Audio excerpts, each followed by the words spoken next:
we put out false pictures of who we are to people.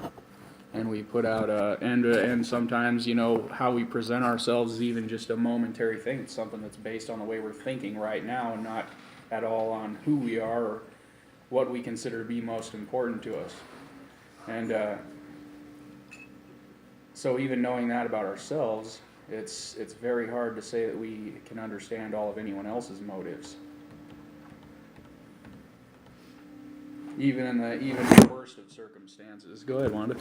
I was just going to say what jumped out at me again is how easy it is to judge others and how hard it is not to.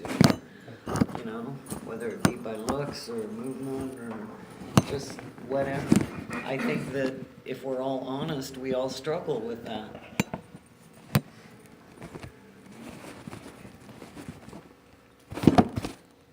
Indeed. Sorry. If everybody's always wondering what I'm doing, I'm recording this for my little cousin down in Kentucky so she can check them out. That's all it is.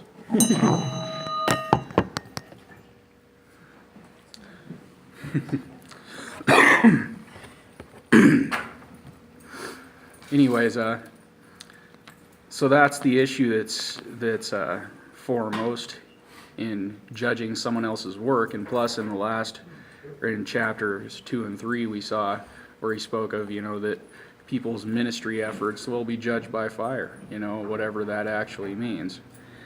That the real quality of it will be brought to light someday for what it is, and however that actually pans out, I'm not even going to bother to say that I know for sure, but because I don't.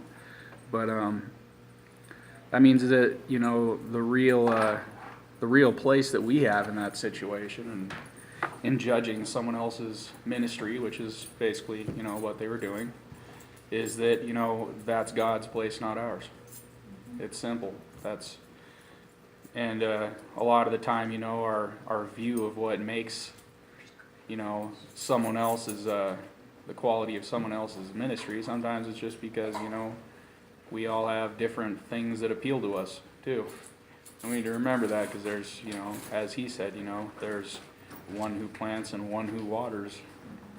And so our place is to simply test. It doesn't mean we don't judge anything. That's ridiculous. I mean, 1 Thessalonians 5 says test everything, you know. So it's not about whether you make a personal judgment as to whether anything is right or wrong. It's about, you know, whether you consider it to be your place to judge someone else's ministry. That's what this is about. And you know, pronounce as to what you think is the quality of it, or exalt one person over another based on what you think are the strong points of their work. And so can someone read verses 6 and 7?